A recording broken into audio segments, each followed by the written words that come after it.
জীবনের সবচেয়ে বড় সুখ মাতৃসুখ। আলহামদুলিল্লাহ, আমি ছেলের মা।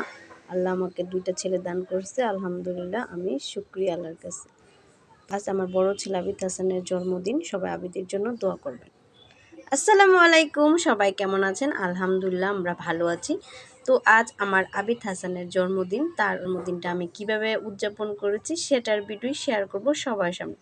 সবাই তো আমার কম বেশি সব কিছু ভিডিও দেখেন, তো আমি ভাবতেছি যে আমার আবিদ হাসানের জন্মদিনটা আমি কিভাবে কাটাইছি, কিভাবে কি করছি, রান্নাবান্নার ডিটেলস সব কিছু আর কি সেটাই ভিডিও করবো। তো প্রথমে আমি আর কি গরু গোশতটা রান্না করব, সেজন্য মাখায় টাকায় নিচ্ছি আর কি। তো পাশের চুলায় দেখতে পেয়েছেন যে ভাতও বসাইছি। তো আর কি সব কিছু একা হাতে করেছি, যেমন মানে কেমন হয়েছে কেমন কি আল্লাহ জানে। তো যাই হোক, ভিডিও দেখে কমেন্ট করে বললেন আমাকে যে হয়েছে। যা মানে সমস্ত কিছু আছে, একেবারে ভোর ৫টায় উঠেছি আমি। ভোর ৫টা থেকে উঠে ফজরের নামাজ টামাজ পড়ে মশলা আমি এই বাটা করেছি, মানে আগেই করি নাই, এরকম একটা অবস্থা হয়েছে আমার। যাই হোক, সব কিছু হাতে করেছি, কেমন হয়েছে কেমন কি ডিটেলস মানে কমেন্ট করে আমাকে জানায়েন। মনে হয় না যে আপনাদের খারাপ লাগবে, মনে হয় যে একটু হলে আনন্দ দিতে পারবো, এরকম আত্মবিশ্বাস আমার কাছে আছে। আচ্ছা যাই হোক, তো আমি যখন রান্না আমার আরাজ কি কান্না করতেছিল, তো দেখেন সে আমার কোলে, আমি তাকে কোলে নিয়ে নিয়ে রান্না করতেছে, আর সে প্রচণ্ড কান্না করতেছিল, মানে এত পরিমাণ কান্না, বাবার কাছে যেতেছে না, তাকে আমার কোলে নিয়ে রান্না করতে হয়েছে। মাংস তাকে রান্না করছি, গরু মাংস, তারপরে যে হাঁসের মাংস রান্না করছি কোলে নিয়ে, তারপরে ডিম ফ্রাই করেছি, সেটাও তাকে কোলে নিয়ে, মানে কোলে নিয়ে নিয়ে রান্না করতো আমার। সে ঘুমায়ও না, সে খাবারও খায় না, মানে শুধু কান্না। তো ওই সমস্ত দিন সে শুধু একটা ডিম সিদ্ধ খাইছে, আর কোনো খাবার এখানে আর বিরক্ত করছে। তাকে নিয়ে রান্না করলে সে একদম চুপচাপ থাকে, আর রান্না না করে মানে তাকে না নিয়ে রান্না করলে সে শুধু কান্না আর কান্না, কারো কাছে যায় না। তার দাদাভাই আসছিল, তার দাদাভাইয়ের কাছেও যায় না, তার বাবার কাছেও, মানে এক কথায় কারো কাছে যায় না। তো আজকে আমি রান্না করছি, এটা হচ্ছে রাজাহাঁস মাংস। তার বাবা রাজাহাঁসের মাংস নিয়ে আসছিল, মানে হাঁসের মাংস রান্না করতে বলছে, সেজন্য আমি হাঁসের মাংসটা রান্না করি। তো আমি এভাবে কোনো সময় রাজাহাঁসের মাংস রান্না করি নাই, আর এতটুকু পরিমাণ রান্না করি নাই কখনো। আজকে যতটুকু পরিমাণ আমি রান্না করেছি না কেন, অতটুকু পরিমাণ আমি কখনো গাজীপুরে রান্না করি না এতটুকু পরিমাণ। মানে যদি মেহমান আসে তো ওদের হাতে রান্না করা হয়, বা আরও অল্প এতটুকু পরিমাণে রান্না করলেই চলে আর কি। তো বিশেষ করে আমরা বেশিরভাগ বাড়িতে যাই সব কিছু অনুষ্ঠান গাজীপুর ওইরকম করা হয় না, আর রান্নাও করা হয় না। তো এখানে আমার ঢাকনা নাই, এই এটার কী করবো, পরে একটা বড় পাতিলের ঢাকনা ছিল, সেটা দিয়ে ঢেকে দিচ্ছি আর কি। এদিকে আমার গরু মাংস কষানো শেষ, একটু নাড়াচাড়া করব আর শুধু ঝোল দিয়ে দিব।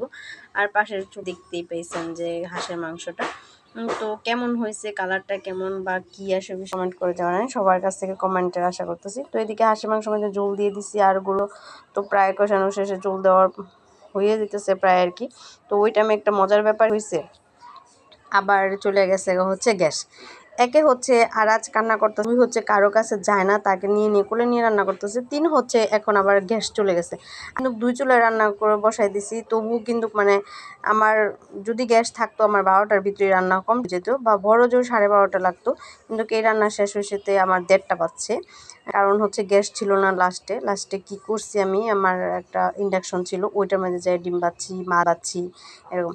তো আজকে আমি কি রান্না করেছি বার্থডেতে তার, সেটা বলে দিই। গরু মাংস রান্না করেছি, হাঁস রান্না করেছি, ডিম সিদ্ধ করে একটু শুধু ভাজা দিচ্ছি আর কি, এইটুক। তারপর হচ্ছে রান্না করেছি সাদা ভাত রান্না করেছি, তারপর হচ্ছে ইলিশ মাছ রান্না করেছি। আমার আবিদ হাসানের বার্থডেকে আমি এইটুক রান্না করেছি, মানে 6টা আইটেম রান্না করেছি, একা হাতে রান্না করেছি। আর বাচ্চা তো আছে, তারপর হচ্ছে ডেকোরেশন যা করা লাগে আর কি, ছোটো মানুষ মানে ছোটোদেরকে নিয়ে একটু আর এই ডেকোরেশন করেছি।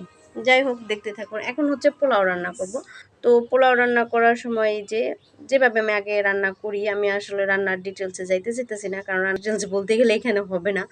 তো আমার ভিডিওটা আজকে একটু লং হয়ে গেছে, কষ্ট করে হলেও যাদের মনে চায় তারা দেখবেন, আর যাদের মনে না চায় তারা দেখেন না, কোনো সমস্যা নাই। যাদের কাছে আমার বকবকানি ভালো লাগে না, যদি কী করে না করে তারা দেখেন না, সমস্যা নাই, এতে কোনো করা নাই। কারণ সবার ভিডিও কি দেখে পোষে কারো পোষে না, বা কারো কি ভিডিও ভালো লাগে, আমারটা লং টাইম দেখতে দেখতে আপনি 10টা দেখতে পারবেন, এরকমও ব্যবসা আছে অনেকের। তা আছে যার যেমন মন চায় আর কি।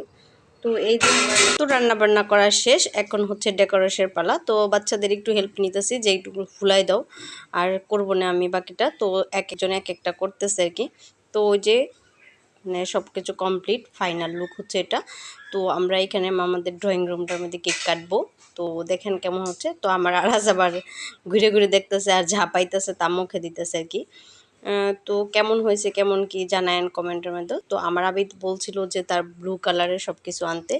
তো আমি হ্যাপি বার্থডে লেখাটা ব্লু কালারে নিয়েছি, বাট বেলুনগুলো সব আমি ব্লু কালার পাই নাই। তো সাদা কালারটা, রেড কালারটা, পিঙ্ক কালারটা সব কিছু মিলাই টিলে নিয়ে আসছে আর কি।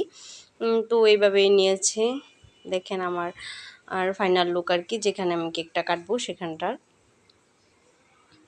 তো একটা হাসির খবর আবার একটা দুঃখের খবর, মানে এরকম একটা কারবার হয়েছে আমাদের বাসায় গতকালকে আর কি। যখন কেক কাটবো তখন সব কমপ্লিট, সবাই সব কিছু কমপ্লিট। ওই মুহূর্তে এই মোমবাতি যে কোথায় রাখছি আমি, তো সেটা খুঁজে পেতেছি না। তো সব বাচ্চারা এখানে তাদের একটু পরে কেক কাটবে সেজন্য বসে রয়েছে। মোমবাতি কোথায় রাখলাম সেটা খুঁজেই পেলাম না, কোথায় যে রাখছি। কেক কাটবে মানে মুহূর্তে কেই পাই নাই, মোমবাতি পাই না। পরে কি হয়েছে, আবিদের আব্বু খুব রাগ করছে, রাগ করে এক পর্যায়ে চলে গেছে বাসা থেকে। মানে এখন আর কেক কাটবেই না, মানে সব কিছু কেন আমি ঠিক রাখতে পারি নাই, কেন আমি ঠিক মতো করতে পারি নাই, বাট এখন না পারি পরেই করতেও, তাহলে এত তাড়াহুড়ো আর কি হয়েছিল এরকম আর কি। তো যাই হোক, এরকম একটা হাসি মজার মানে দুঃখের আর কি শোনালাম। সবাই কমেন্ট করে জানায়েন কেমন অবস্থা। আচ্ছা যাই হোক, এদিকে বাচ্চারা একটু পার্টিসিপেটটা উড়াবে আর কি। তো ওটা স্প্রে করতেছে এক এক বাচ্চা এক এক কীভাবে আর কি। তো আমার আবিদ অন্য কেন মানুষে নেয়, তার বার্থডে অন্য মানুষেরা নিবে কেন, এটা নিয়ে অনেক ইয়ে। তো এইখানে পার্টিসিপেটটা এত জোরে ফ্লাশ করছে যে আমার মোবাইলের ক্যামেরাটাই একেবারে ঘোলা হয়ে গেছে।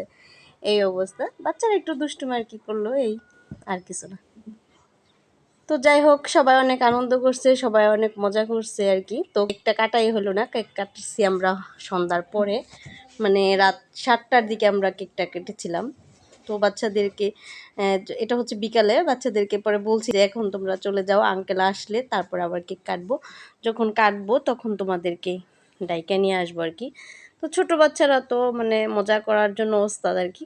তো এদিকে আবিদের স্কুলে আবিদের বার্থডে কীভাবে উদযাপন করছে সেটা দেখেন। আবিদ সবাইকে একটা করে চকলেট, একটা পেন্সিল, একটা রাবার, একটা কাটার এটি সবাইকে দিয়েছে, মানে আবিদ গিফট দিয়েছে। তাদের স্কুলের নিয়ম যার বার্থডে সে সবাইকে গিফট দিবে। তো আবিদ হাসানও গিফট দিল। তো আবিদ হাসানকেও তার মিস, মানে সে 100% উপস্থিতি ছিল আর কি তার ক্লাসে, সেজন্য তাকে গিফট দিয়েছে। তার হাতে একটা কালো গিফট, সেটা হচ্ছে তার স্কুল থেকে তাকে দিয়েছে, যেটা 100% উপস্থিতির জন্য। এটা হচ্ছে তাদের প্রিন্সিপাল ম্যাম, আর এটা হচ্ছে তার ক্লাস টিচার। এই তো ফাইনালি তার বার্থডে কেক। তো বার্থডের কেকটা কীরকম, কালারটা কেমন হয়েছে কমেন্ট করে যান। সামনে একটু সাদা হয়ে গেছে, এটা বাবু ধরে ফেলছিল আর কি, সেজন্য বাচ্চা থাকলে বাসা যা হয় আর কি। তো এই যে আমরা এখন কেক কাটবো, রাত তখন 7টা, 7:30 বাজে ওই টাইমে। তো আবিদকে দাঁড়া করাই দিয়েছি, টুপিটা বারবার পড়ে যায়, সে বারবার দেয়, বারবার চলে যায়। তো তার বন্ধু একজন আসছে আর কি, এক এক করে সবাই আসতেছে আর কি অবশ্য। তো তার বাবার জন্য আমরা ওয়েট করতেছিলাম। আমাদের বাসার গেস্ট হচ্ছে আবিদের বাবাই, আমাদের গেস্ট, বড় গেস্ট উনি। তো এই তো আবিদের বাবা এসে পড়ছে, একটু সাজুগুজু করে আসছে আর কি। তো স্মার্টভাবেই আসছে। যাই হোক, বাচ্চাটা কোলে নিয়ে বসছে, বাচ্চারা যা করে আর কি, বসলেই কি এক জায়গা থেকে আরেক জায়গায়, আরেক জায়গা থেকে আরেক জায়গায় নড়া চড়া এই আর কি। তো ছোটো বাচ্চারাকে তার বাবাই সামলাচ্ছিল, আর আমি হচ্ছে এদিকে ক্যামেরাম্যান, আমি ভিডিও করা নিয়ে ব্যস্ত। আমি আর প্রান্ত দুজনে ভিডিও করা নিয়ে ব্যস্ত আছি। প্রান্তকে আজকে উঠাইতে পারি নাই, ভিডিওতে আমার মনেই ছিল না, এত ব্যস্ততার মধ্যে মনেই ছিল না যে প্রান্তকেও একটু ভিডিও করবো, সেটা আমি ভুলেই গেছিলাম। তো যাই হোক, এখন আমরা কেক কাটবো, সবাই প্রস্তুতি নিয়েছে, এখন দাঁড়াইছি। তো আমার ছেলে আবিদ হাসান দেখেন, তার 6 বছর হয়ে গেছে, সে কি করে, সে একটা মোমবাতি ফু দিয়ে নিভাইতে পারে না, কতবার ফু দিতেছে দেখেন অবস্থা। অবশেষ আবিদের আব্বুকে বলছি যে তুমি নিভাই দাও, পরে উনি ফু দিয়ে নিভিয়ে দিচ্ছে আর কি, বাচ্চা পারে না, কি করবে। যাই হোক, এখন তার বার্থডে উদযাপন হচ্ছে। Happy birthday to you Abid Hasan. সবাই মিলে কেকটা ধরে একটু একটু করে খাওয়াই দিবে আর কি, যা করে আর কি হ্যাপি বার্থডেতে, সেটাই আর কি।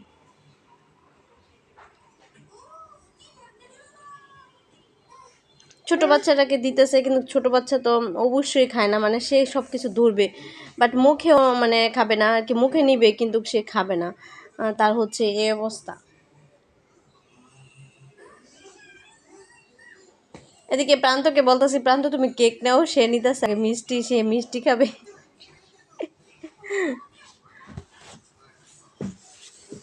ফেল দিয়েছি। আর ছোটটা তো কি করতেছে দেখতেছে না, ছোটটা এইরকমই করে, আমার বাসার ছোট বাবুটা এইরকমই করে, সে শুধু কান্নাকাটি। তো সন্ধ্যার পরে আবার একটু কান্নাকাটি করে নাই, সে কেক কাটার এখানেও কান্নাকাটি করে নাই, সুন্দর করে বসে রয়েছে। এদিকে তার বাবার ফোন আসতেছে আর ফোন আসতেছে, মানে ফোন আর শেষ হয় না। তো সব বাচ্চারা এখন আইসা পড়ছে, এখন সব বাচ্চাদেরকে নিয়ে আবার কেক কাটা হল। তারা আসতে এক একজন এক একভাবে আসতেছে, মানে রেডি হইতে হইতে তাদের দেরি হয়ে যেতেছে এই অবস্থা। তো সবাই আসছে, তো সবাইকে নিয়ে আবার একটু কেকটা কাটা হচ্ছে, কারণ তারা আসতে পারে নাই ওই টাইমে। এজন্য সবাইকে নিয়ে আবার একটু কেক কাটা হচ্ছে, সবাইকে একটু কেক দেওয়া হচ্ছে, এই আর কি। এখন আবিদকে তার বন্ধু বান্ধবরা একটু করে খাওয়াই দিবে আর কি, ছোট বাচ্চারা যা করে আর কি।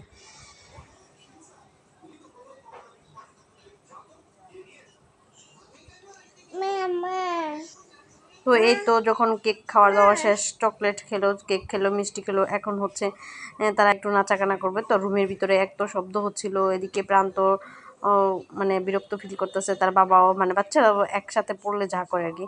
তখন কি করবো, ঘরের বাইরে নিয়ে তাদেরকে একটু আর কি, এখানে একটু জায়গা আছে, ওইখানে তারা একটু নাচাকানা করলো আর কি।